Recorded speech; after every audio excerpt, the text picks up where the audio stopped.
23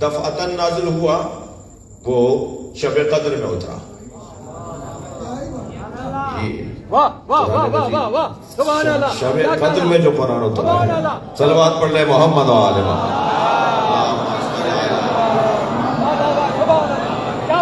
اِنَّا أَنزَلْنَاهُ فِي لَيْلَةِ الْقَدْرِ. بتحقیق ہم نے اسے شب قدر میں اتارا ہے. اور شب قدر کہاں ہے؟ شہر رمضان الذی انزل فیہ القرآن. یہ بھی بتا دیا کہ شب قدر ماہ رمضان میں. اور کسی مہینے میں تلاش مت کرنا. شب قدر ماہ رمضان میں. 30 دن میں جو شب قدر کو نہ ڈھونڈ پائے وہ سال میں کیسے ڈھونڈتا؟ بہت مشکل کام تو نہیں دے گا نا اللہ. تو وہ جو شب قدر میں قرآن اترا وہ شب قدر ماہ رمضان میں. یہ دفعتن تنزیلاً معاف کیجئے گا انزالاً قرآن دفعتن اترا ہے.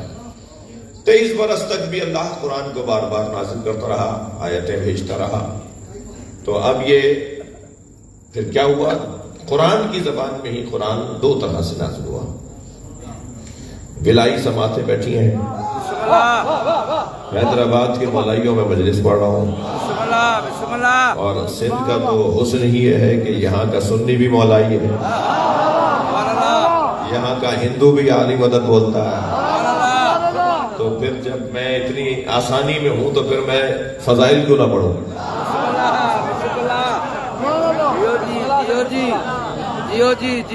ہم تو وہاں فضائل پڑھ لیتے ہیں جہاں پڑھنے پر FIR کٹ جاتی ہے.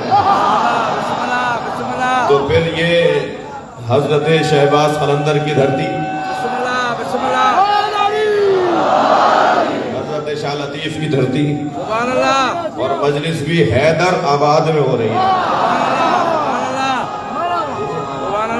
تو پھر مجھے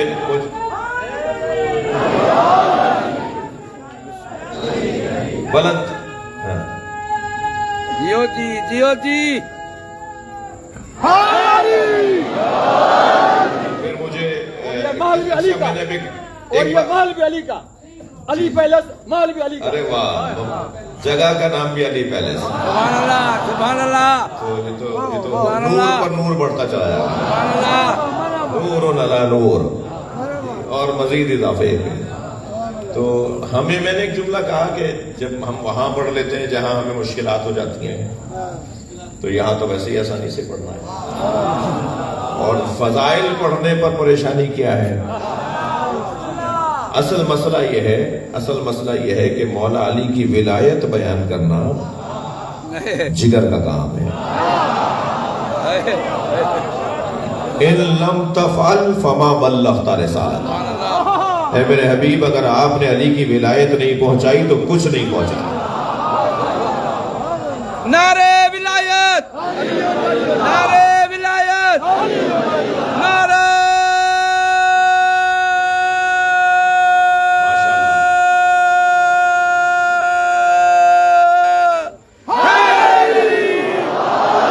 برائے کچھ رو دے امام زمانہ باواز بلند سلوان. ہم نے اسے شب قدر میں نازل کیا. سبحان اللہ سبحان اللہ. میرے عزیزوں, خاص طور پہ جوانوں کو, اور میں اپنے سنی جوانوں کو, یونیورسٹی کے جو جوان بیٹھے ہوئے ہیں جو سیکھنے سمجھنے آئے ہیں, ان کو ذرا توجہ اور دلا رہا ہوں. قرآن کا ایک ظاہر ہے اور قرآن کا کم سے کم ایک باطن ہے. سبحان اللہ.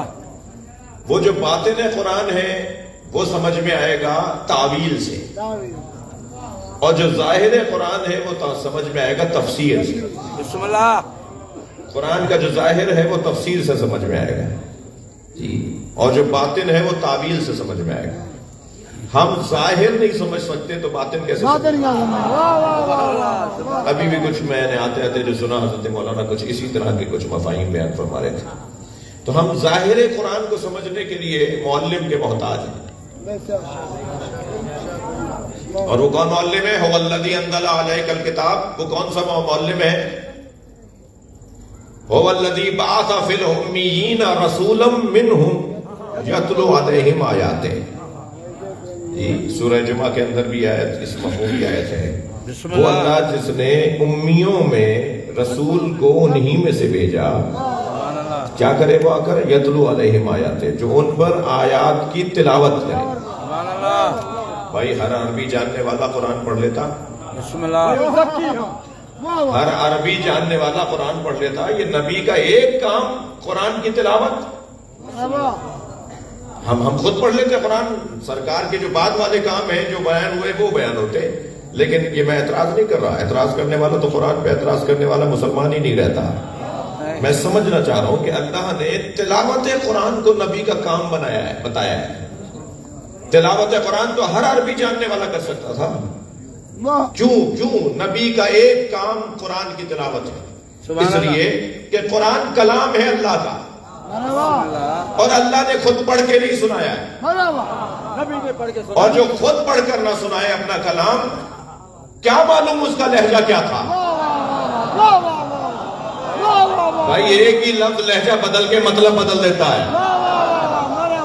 آپ ایک ہی جملے کو لہجہ بدل کے بولیے، اس کا مطلب بدلتا چلا جائے گا۔ لفظ ایک ہی ہوگا، لہجہ بدلنے سے مطلب بدلے گا۔ ایک صاحب ہر جگہ ٹپکتے ہیں، ایک صاحب ہر جگہ ٹپکتے ہیں، جہاں دیکھو نظر آتے ہیں۔ تو ہم نے ان سے کہا آپ آ گئے؟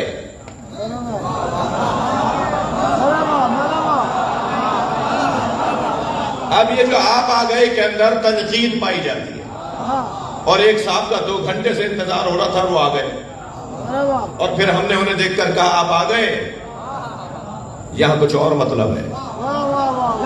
ایک صاحب کے آنے سے فساد پھیلے گا، تو ہم اسے بھی کہہ رہے ہیں آپ آ گئے۔ بھائی آپ آ گئے، لفظ جملہ ایک ہی ہے، مطلب بدل رہا ہے لہجہ بدلنے سے۔ اب یہ قرآن اللہ کا کلام ہے، اللہ کا لہجہ کون بتائے؟ اللہ کا لہجہ وہی بتائے گا جس کے سامنے اللہ نے کلام اتارا ہے، جس سے اللہ بات کرتا ہے۔ اب اللہ کے لہجے سے آشنا وجود کے لیے ضروری تھا کہ وہ قرآن پڑھ کے سناتا۔ سرکار نے قرآن پڑھ کر سنایا، ایک کام نبی کا قرآن کی تلاوت۔